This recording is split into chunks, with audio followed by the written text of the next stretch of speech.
जय जगन्नाथ बंधुगण आज भिडियोटी धनु राशि व्यक्तिशेष मान बहुत खास रही जाऊँगी कहीं जानी आज भिडियोटी आम आलोचना करवा आपणकर राशि रे शनि ढेया विषय रे आपणकर राशि क्यों स्थान रे शनि ढेया रहुअछि एवं 2026 मसीह शनि ढेया कारण कौन सबू फल प्रदान होउछि एवं केउं स्थान को शनिदेव दृष्टि दौरान यही सबु किछि आपण आजिर एही भिडियो रे आपण जानिबा को पाइबे एवं शनिदेवंकर शुभ फल कि अशुभ फल आपणक उपरे पडुछि ताहा संपर्क रे आजिर एही भिडियो रे मध्य आलोचना करा जिवो। तेबे जदि आपणकर धनुराशि होई थाए ताहाले निश्चय रूप रे भिडियो को शेष पर्यंत आपण देखंतु। आउ आमर एही भिडियोटी रे आगो को बढ़िबा पूर्व जदि आपण एपर्यंत मोर एही चैनल टी को सब्सक्राइब करि नाहंती तेबे चैनल टी को सब्सक्राइब करी वीडियो टी को गोटे लाइक निश्चय रूप से कर दिंतु एवं भक्ति आउ श्रद्धा मन रे तले आस्तुवा कमेंट बॉक्स रे जय शनिदेव अवश्य रूप से लिखंतु। तेबे बंधुगण चलंतु आउ डेरी न करी जानि नवा शनि आपणकर केउं स्थान रे अछंती एवं आपणकर केउं स्थान को दृष्टि देउछंती। देखंतु आपणकर राशि ठारू शनि चतुर्थ घरे अवस्थान करिछंती आउ जानी रखंतु जे जेतेबेले शनि चतुर्थ घरे एवं अष्टम घरे अवस्थान करिथांती तो सही समय रे शनि ढेया लागि थाए। तो आपणकर जेहेतु शनि चतुर्थ स्थान रे अवस्थान करिछंती तो निश्चिंत रूप रे आपणकर शनि ढेया लागि अछि। तो जेतेबेले शनि आपणकर चतुर्थ घरे रहिछंती अष्टम घर को दशम घर को एवं प्रथम घर को दृष्टि देउछंती। शनि जेहेतु 2026 रे निज नक्षत्र रे रहिबे तेणु से एठारे आपणकर शॉर्ट ट्रैवल बढ़ाइबे। एठारे आपणकर जहाँ भी किछि समस्या रहितिला ताहा समाधान करिवे एवं एहा सहित आपणकर लॉन्ग ट्रैवल हेबो। आपणकर दूर यात्रा देखा दउछि ता आपणकर काम को नै करी हेउ किंबा आपणकर कोनोसी भी फैमिली पई हेउ आपणकर तो लॉन्ग ट्रैवल हेबो धार्मिक यात्रा हेबो फैमिली को नै करी आपण जाई पारंती। ता सहित ऑनलाइन काम को नै कि आपण एक्टिव रहिबे। आपणकर ऑनलाइन काम बढ़िबो एवं ऑनलाइन रे जिनिस किणा बिका मध्य आपणकर बढ़िबो किंबा आपणकर गेमिंग रे मध्य मन अधिक लागिवो। खेल कूद रे आपण मन अधिक लगाइबे। खास करिक आपणकर 2025 मसिया रे ठीक थिला किंतु 2026 मसिया रे आउरी अधिक आपणकर देखा दउछि। आउरी 25 वर्षर विद्यार्थी माने हुअंतु किंबा पिला माने हुअंतु सेमानंकर खास करी देखा दउछि कि सेमाने खेल कूद अधिक मात्रा रे करिवे कोउठी ना कोउठी कंपटीशन रे सेमाने भाग नेबे एही सबु किछि देखा दउछि। काहे कि ना जेहेतु शनिंकर दृष्टि आपणकर षष्ठ घर ऊपर को रहुछि तेणु आपणकर शॉर्ट ट्रैवल हेबो। आपण कर्म क्षेत्र रे एक्टिव रहिबे काम मध्य आपण करिवे प्रशंसा मध्य आपण पाइबे अन्य माने आपणकु काम रे सहाय्य एवं सहयोग करिवे काम आपणकर बहुत मात्रा रे आसीबो एवं अचीवमेंट मध्य आपणकु मिलिबो। ता सहित जेहेतु शनि आपणकर चतुर्थ घरे अछंती तेणु शनि ढेया मध्य आपणकर लागिछि। तो चतुर्थ घर विषय रे जदि आमे आलोचना करिबा ताहाले चतुर्थ घरटी हेउछि प्रॉपर्टी रो घर सुख सुविधार घर मांकर घर बोली माना जाई थाए। तो एठारे आपणकु सबु किछि मिलिबार देखा दउछि जेमिति कि आपणकु प्रॉपर्टी मिलिबो आपणकर काम आसीबो छोट मोट काम गुडी को आपण करिवे डील गुडी को मध्य करिवे एवं जदि आपण मां को नै करी चिंता रे रहुतले किंबा मां को ठारू आपण दूर रे रहितिले तेबे निश्चिंत रूप रे मां को पाखो को आसीबे। 2026 मसिया रे बेसी जिनिस गुडी को मध्य आपण किनि पारंती एवं किछि ना किछि देखा दउछि कि जहा कि मां को ठारू जदि आपण दूर रे रहितिले तेबे मां को पाखो को आपण आसीबे किंबा मां को विषय रे आपण अधिक मात्रा रे भाबिबे। जदि विवाह योग्य आपण होइछंती ताहेले आपण विवाह करि पारंती किछि ना किछि सुख सुविधा आपणकु प्राप्त हेबो। ता सहित घरर रिनोवेट करि पारंती घर तयारी करि पारंती किंबा घरर किछि ना किछि प्रॉपर्टी रे आपण डील करि पारंती जमी बाड़ी क्रय करि पारंती एही सब किछि देखा दउ अछि। काहे कि ना चतुर्थ घरटी एही सबुर घर सुख सुविधार घर लग्जरियस रो घर आपण भल लाइफ केमिति बंचिबे सही कथा आपण भाबिबे। देखंतु शनिंकर दृष्टि जेहेतु आपणकर षष्ठ घर ऊपर पडुछि तेणु आपण किछि ना किछि पॉलिटिक्स रे भाग नै पारंती आपणक सहित पॉलिटिक्स होई पारे रोग ऋण शत्रुंकर घर जेहेतु षष्ठ घरटी होई थाए ତେଣୁ ଆପଣ ଟିକେ ସ୍ୱାସ୍ଥ୍ୟ ପ୍ରତି ଯତ୍ନ ନିଅନ୍ତୁ। ରୋଗ ବଢ଼ିପାରେ, ଆପଣଙ୍କର ଶତ୍ରୁ ମଧ୍ୟ ଅଧିକ ମାତ୍ରାରେ ବଢ଼ିପାରନ୍ତି। ବାକି ସେମାନେ ଆପଣଙ୍କର କିଛି କରିପାରିବେ ତ ନାହିଁ, ସେଥିପାଇଁ ଆପଣ ବ୍ୟସ୍ତ ହୁଅନ୍ତୁ ନାହିଁ। କିନ୍ତୁ ଆପଣଙ୍କର ଦେଖାଦେଉଛି କି ଶତ୍ରୁ ବଢ଼ିବେ ଏବଂ ଆପଣଙ୍କ ବିରୁଦ୍ଧରେ ସେମାନେ ଗପିବେ। ଋଣ ଆପଣ ନେଇପାରନ୍ତି, ଋଣ ଶୁଝି ନ ପାରନ୍ତି। ତେଣୁ ଆପଣ ଭାବି ଚିନ୍ତି କରି ଋଣ ନିଅନ୍ତୁ। କାହାକୁ ଯଦି ଆପଣ ପଇସା ଦେଇଛନ୍ତି ତ ସେ ଆପଣଙ୍କୁ ପଇସା ଫେରେଇ ନ ପାରନ୍ତି। ତ ଏହି ସବୁ ଆପଣଙ୍କର ଦେଖାଦେଉଛି। ତ ଶନି ଢେଆ ଯେହେତୁ ଚାଲିଛି ଆପଣଙ୍କ ଉପରେ ବହୁତ ପ୍ରଭାବ ପଡ଼ୁଅଛି। ତେଣୁ ଆପଣ ଯାହା ବି କରିବେ ଟିକେ ଭାବି ଚିନ୍ତି କରି କରିବେ, ନଚେତ୍ ଆପଣଙ୍କ ସାଥିରେ ପଲିଟିକ୍ସ ହେବାର ସମ୍ଭାବନା ବହୁତ ଅଧିକ ଦେଖାଦେଉଛି। ତ ଏଠାରେ ଶନି ଢେଆର ପ୍ରଭାବ ଆପଣଙ୍କ ଉପରେ ନେଗେଟିଭ ଭାବରେ ପଡ଼ୁଛି ଆପଣଙ୍କର ଷଷ୍ଠ ଘରକୁ ଏବଂ ପ୍ରଥମ ଘରକୁ ରହିଛି। ତ ଯେତେବେଳେ ଶନି ପ୍ରଥମ ଘରକୁ ଦେଖିବେ ସେତେବେଳେ ସେ ଆପଣଙ୍କୁ ଓଭର ଥିଙ୍କିଂ ଦେବେ। ଆପଣଙ୍କର ବ୍ୟାଡ୍ ହାବିଟ୍ ବଢ଼ିଯିବ, ଟେନସନ୍ ବଢ଼ିବ, ଅନାବଶ୍ୟକ କଥା ଗୁଡ଼ିକ ଆପଣ ଭାବିବେ, ଆପଣଙ୍କର ଡର ଲାଗିବ, ମନରେ ଆପଣଙ୍କର ଅନ୍ୟମାନଙ୍କ ପ୍ରତି କିଛି ନା କିଛି ନେଗେଟିଭ ଭାବନା ଗୁଡ଼ିକ ଆସିବ। ଆପଣ ଭାବିବାକୁ ବାଧ୍ୟ ହୋଇପଡ଼ିବେ। ଆପଣଙ୍କ ମନରେ ସେମିତି ସବୁବେଳେ ଆସିବ। ସେଥିପାଇଁ ଆପଣ ସବୁବେଳେ ଭାବିବେ ମୁଁ କିଛି ଖରାପ କାମ କରୁନି ତ, ମୋର ସହିତ କିଛି ଖରାପ କାମ ହେଉନି ତ, ସେ ମୋ ପାଇଁ କିଛି ଖରାପ କାମ କରୁନି ତ, ସେମାନେ ମୋତେ ଖରାପ ଭାବୁନାହାନ୍ତି ତ।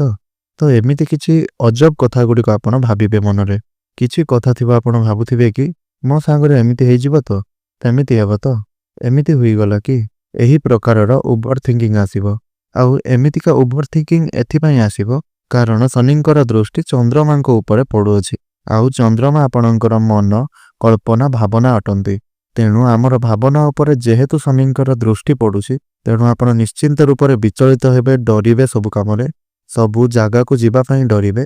ଆପଣ ଭାବିବେ କି ମୋ ସହିତ ଏମିତି ଘଟିଯିବନି ତ, ମୋର ଏମିତି ହେବନି ତ, ସେମିତି ହେବନି ତ, ଏମିତି ସବୁ କିଛି ଆପଣ ଭାବିବେ।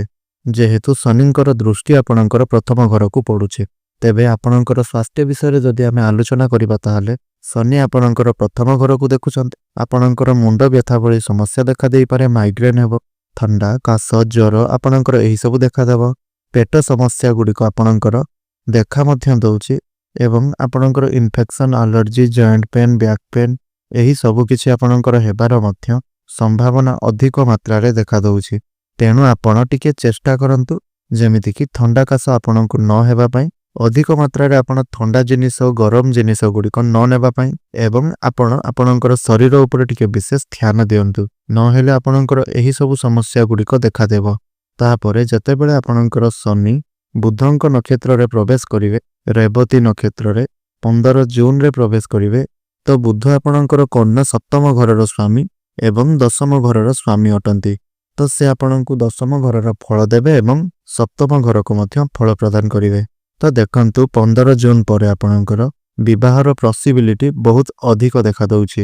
ଆପଣଙ୍କର ପ୍ରସ୍ତାବ ଆସିବ, ଫାଇନାଲ ମଧ୍ୟ ହୋଇଯିବ, କାହିଁକି ନା ପ୍ରଥମ ଘରକୁ ଦୃଷ୍ଟି ପକାଉଛନ୍ତି। ତେଣୁ ଯଦି ଆପଣ ବିବାହ ଯୋଗ୍ୟ ଅଟନ୍ତି, ଆପଣଙ୍କର ପ୍ରସ୍ତାବ ଆସୁଥିଲା ଭାଙ୍ଗି ଯାଉଥିଲା, କିମ୍ବା ଆପଣଙ୍କର ପ୍ରସ୍ତାବ ଆସିକି ଫାଇନାଲ ହୋଇକି ମଧ୍ୟ ଭାଙ୍ଗି ଯାଉଥିଲା, କିମ୍ବା ପ୍ରସ୍ତାବ ଆସୁନାହିଁ, ତେବେ ଆପଣ ଦେଖିବେ ଯେତେବେଳେ ଶନି ବୁଧଙ୍କ ନକ୍ଷତ୍ରକୁ ପ୍ରବେଶ କରିବେ 15 ଜୁନ୍ ପରେ, ସେତେବେଳେ ଆପଣଙ୍କର ବିବାହ ହେବାର ସମ୍ଭାବନା ବହୁତ ଅଧିକ ରହିଛି। ତେବେ ଆପଣ ନିଶ୍ଚିନ୍ତ ରୂପରେ ପ୍ରୟାସ କରନ୍ତୁ, ଆପଣଙ୍କ ତରଫରୁ ଦେଖିବେ ବିବାହ ହେବ।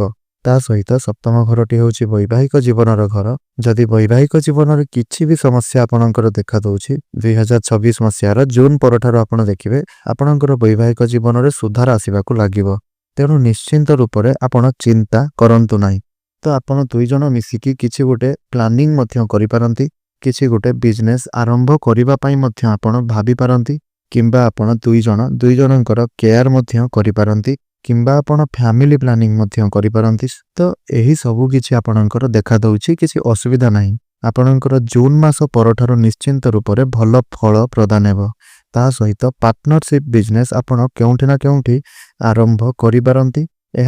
ଏଥିରେ ଉନ୍ନତି ମଧ୍ୟ ଦେଖାଦେଉଛି। ତ ଏଥିରେ ଆପଣଙ୍କର ବେଟର ରହିଛି। ତ ଶନି ଯେହେତୁ ଆପଣଙ୍କର ଦଶମ ଘରର ସ୍ୱାମୀ, ତେଣୁ ଆପଣଙ୍କର ଦଶମ ଘରକୁ ମଧ୍ୟ ଦୃଷ୍ଟି ଦେଉଛନ୍ତି ସପ୍ତମ ଦୃଷ୍ଟିରେ। ତେଣୁ ଆପଣଙ୍କ କ୍ୟାରିୟରରେ ଉନ୍ନତି ଦେଖାଦେଉଛି, ଆପଣଙ୍କୁ ଆଚିଭମେଣ୍ଟ ମିଳିବ, ନୂଆ ନୂଆ କାମ କରିବେ, ଅନ୍ୟମାନଙ୍କୁ ଶିଖେଇବେ, ନିଜେ ମଧ୍ୟ ଶିଖିବେ। ତ ବହୁତ କିଛି ଆପଣଙ୍କର ଦେଖାଦେଉଛି। ତ ତ ଏଇ 2026 ମସିହାରେ ନିଶ୍ଚିନ୍ତ ରୂପରେ ଆପଣଙ୍କ ପାଇଁ ଚାକିରିର ଯୁଗ ବନୁଛି। ତ ଯଦି ଆପଣଙ୍କ ପାଖରେ ଚାକିରି ନାହିଁ ତେବେ ଆପଣଙ୍କୁ ନିଶ୍ଚିନ୍ତ ରୂପରେ ଚାକିରି ମିଳିବ। ପ୍ରୟାସ କରନ୍ତୁ, ଆଚିଭମେଣ୍ଟ ମିଳିବ, ଗଭର୍ଣ୍ଣମେଣ୍ଟ ଜବ୍ ଆପଣଙ୍କୁ ମିଳିପାରେ। କର୍ମ ଆପଣଙ୍କର ମଜବୁତ ହେବ, କାହିଁକି ନା ଶନି ହେଉଛନ୍ତି ଆପଣଙ୍କର କର୍ମ ଫଳର ଦାତା। ତେଣୁ କର୍ମ ଆପଣଙ୍କୁ କରାଇବେ, ଖାଲିଟାରେ ବସାଇବେ ନାହିଁ। ଜୁନ୍ ମାସ ପରଠାରୁ ଆପଣଙ୍କୁ ନିଶ୍ଚିନ୍ତ ରୂପରେ ଚାକିରି ମିଳିବାର ସମ୍ଭାବନା ରହିଅଛି। ତ ଏବେଠାରୁ ଆପଣ ପ୍ରୟାସ କରନ୍ତୁ, ସେତେବେଳେ ଦେଖିବେ ନିଶ୍ଚିନ୍ତ ରୂପରେ ଆପଣଙ୍କୁ ଚାକିରି ମିଳିବ। ଯଦି ଜୁନ୍ ମାସ ଭିତରେ ଆପଣଙ୍କୁ ଚାକିରି ମିଳୁନାହିଁ ତାହେଲେ ଜୁନ୍ ମାସ ପରଠାରୁ ଆପଣଙ୍କୁ ଚାକିରି ମିଳିବ। ଆପଣଙ୍କର କର୍ମ ମଜବୁତ ହୋଇଯିବ। କେବେ ବି ଆପଣ ଘରେ ବସିକି ରହିବେ ନାହିଁ, ବାହାରକୁ ବାହାରିବେ, ଆପଣ କାମ କରିବେ, କିମ୍ବା ଘରେ ଯଦି ରହୁଛନ୍ତି ତାହେଲେ ଘରର କାମ ଅଧିକ ମାତ୍ରାରେ କରିବେ। ପ୍ରଶଂସାର ଯୋଗ୍ୟ ଆପଣ ହୋଇଯିବେ, କାହିଁକି ନା ଆପଣ କାମ ଆରମ୍ଭ କରିବା ପାଇଁ ଭାବି ପାରନ୍ତି। ଆପଣ ଚେଷ୍ଟା କରିବେ ଆଉ ଭାବିବା ପାଇଁ ବାଧ୍ୟ ହେବେ, କାରଣ ଏହି 2026 ବର୍ଷଟି ସୂର୍ଯ୍ୟଙ୍କର ବର୍ଷ। ତେଣୁ ଆପଣଙ୍କର ଭାଗ୍ୟର ସ୍ୱାମୀ ଯେହେତୁ ସୂର୍ଯ୍ୟ, ତେଣୁ ଆପଣଙ୍କର ଭାଗ୍ୟକୁ ସେ ମଜବୁତ ବନାଉଛନ୍ତି। ଭାଗ୍ୟର ସପୋର୍ଟ ଆପଣଙ୍କ ଉପରେ ରହିଛି। ତ ଏଠାରେ ଦେଖାଦେଉଛି ଯେ ଆପଣଙ୍କର କର୍ମକ୍ଷେତ୍ର ଆକ୍ଟିଭ ହୋଇଅଛି। ଆପଣ କର୍ମ କରିବେ, ଭାଗ୍ୟ ସହିତ ଜଡ଼ିତ କାମଗୁଡ଼ିକ କରିବେ। ଶୁଭ କାର୍ଯ୍ୟ, ମାଙ୍ଗଳିକ କାର୍ଯ୍ୟ, ଗାଡ଼ି ଘୋଡ଼ା କିଣିବା ପାଇଁ, ଘରଦ୍ୱାର କିଣିବା ପାଇଁ ବହୁତ ଭଲ ଦେଖାଦେଉଛି। ଭଲ ଚାନ୍ସ ମଧ୍ୟ ଆପଣଙ୍କ ପାଇଁ ରହିଛି। ତ ନିଶ୍ଚିନ୍ତ ରୂପରେ ଆପଣଙ୍କ ପାଇଁ ଭଲ ରହିଛି, ହାତ ଛଡ଼ା କରନ୍ତୁ ନାହିଁ।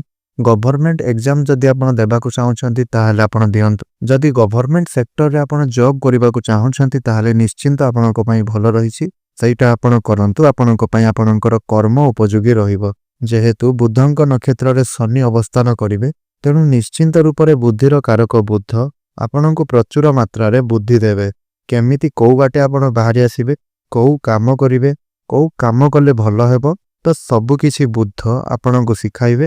ଶନି ଆପଣଙ୍କୁ ମଧ୍ୟ କର୍ମ ଦେବେ, କର୍ମ କରିବେ ଏବଂ କର୍ମର ଫଳ ଆପଣଙ୍କୁ ଶନି ପ୍ରଦାନ କରିବେ। ତ ନିଶ୍ଚିନ୍ତ ରୂପରେ ଏହି 2026 କର୍ମ କରିବାର ସମୟ ଆପଣଙ୍କ ପାଇଁ ରହିଛି। ତେଣୁ ଆପଣ ଚେଷ୍ଟା କରନ୍ତୁ ଜମାରୁ ବି ଘରେ ଖାଲି ହାତରେ ବସନ୍ତୁ ନାହିଁ।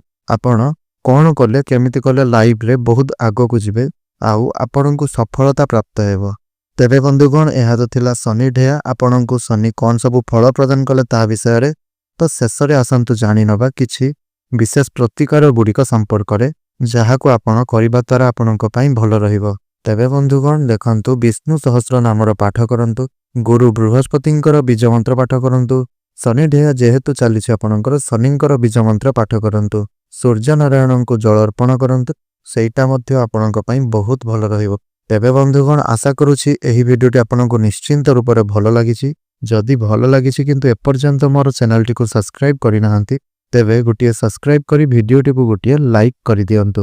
ଧନ୍ୟବାଦ।